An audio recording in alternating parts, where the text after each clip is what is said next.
Ikusi etor, esnekin mordo bat ekarri ezula, bakit esnekik egiten dituzuela, harakitako ere bai bazkazuela beia, kontatu pixka zuen egunerokotasuna.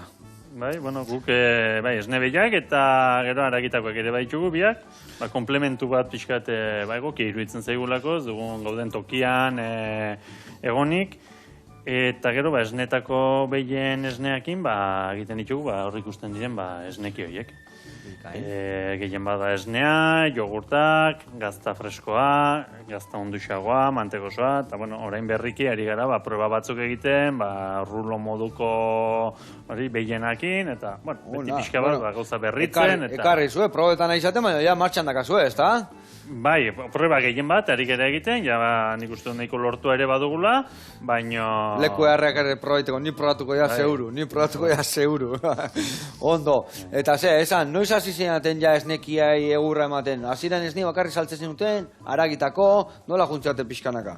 Guk etxean beti izan dugu, esne behiak eta izan ditugu, eta garai batean etxeti saltzen genuen hori, esnea, jendea bila etortzen zen, eta iritsi zen sasoi bat, herritik behiak eta atera genituna, eta hor pixka bat herrian geratu zen, baserria utxik, etxeak, eta gero behiak herritik kanpoa.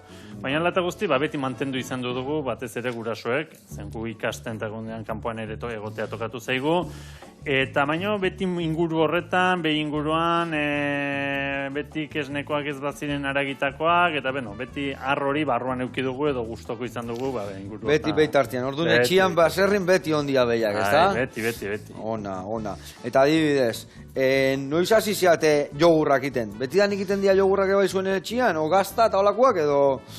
Ez, nik ikasketa bukatu nituenen, ingenieritza egin nuen, eta ikasketa bukatzean lanean hasi ginen, ni eta naia ere, gehien bat. Baina, beti arrori bagenuen etxera bueltatu nahi hori, edo baserriki bizitzeko aukera hori, edo... Eta, garbi genuena, pixka nahi genuela, ez esnea ekoiztu edo eragia ekoiztu eta listo. Eta listo. Nahi genuen, pixka bat, ziklo guztia altzen, ziklo gehiena geuk egitea, lurrakin lan egitea, gure behiekin, gero esnekiekin, komerzializazio puntu hori ere, pixkat hori. Orduan, lan utzi genuen, eta 2005an hasi ginen pixka bat abentura honetan. Eta ni esan de 200 bat buru dakazuela behianak, zer dakazue, danak esnetako dia, haragitako, zenbat haragitako, ze arrasa dia?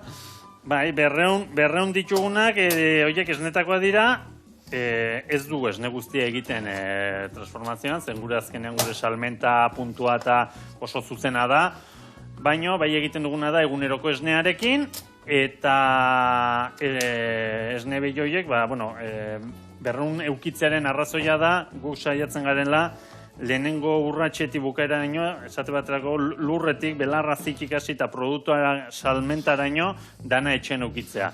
Ze garrantzitsua, ez da? Ze garrantzitsua, jakin ze janduen, zein duen.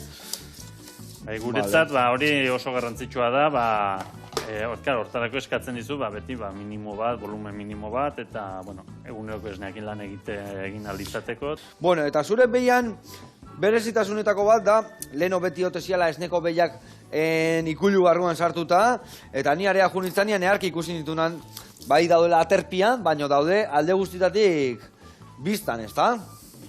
Bai, nahiko berria edo, gutxi ikusia bintzak, guk horre baduguna da, behia doen tokia oso irekia, oso ventilatua, zen behiak hotzarekin ez du bat ere sufritzen, eta gero, behi bakoitzeko, metro hainbat gehiago duguna, eta ez dute eskubikulurik, eta zer. Horri deitzen jo, kompostaje bat bezala egiten dugu bertan, goizean eta arratsaldean oxigenatzen dugu. Ikusi nuno traktoreak inibili ginen hor guelta ematen ez da, hor? Bai, etzaten diren toki hori, importantea da hori, oxigenatzea, eta behiak aixi erosoago, eta ikusten da, beraien iraupenean ere, behiak askoz osasuntxoago, eta...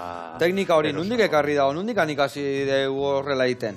Hori teknika aldetik oso zarra da, baina jendeak egia esan oso apostu gutxi egin du, gu bere garaian orain dela 4 urte ere zeltasun izugarri izan genituen horri inguruan pixka bat, eta geure kabuz egin genituen proba batzuk, beste toki batean, 1000 proba klase, eta han ikusi genuen benetan funtzionatzen zuela, eta behientzat eta guretzat ere 1000 aldiz egokia eta hobea zela. Gero, berezitasun polit bat, nola jute dituken behaiek bakarrik esnia geistea, Hori roboten abantaietako bat bada, badute beraiek lepoko bat, beraien txipakin, eta informazio piloa juten dena bertan, eta orduan, behia bera juten da, egia da, bertan ematen diola pensu goxagarri bat, pixka bat, behia reklamo moduan pixka bat ara juteko. Bizidun danak bezala jakin pixkat, ez da? Noski gu ere zukaldera mai ingurura erraz urbiltzen gera. Dudik gabe. Eta, bueno, pixka bat horrekin, eta beraiei ere, errapea berez betetzen zaie, eta horrekin normalen beraie juten dira, nahi dutenean, nahi duten moduan. Eta ez dago kasuikan bultzain berdiozula, esatezu, hau ez da, jun bi egunetan esnia geiztea, ze gertatu zaio?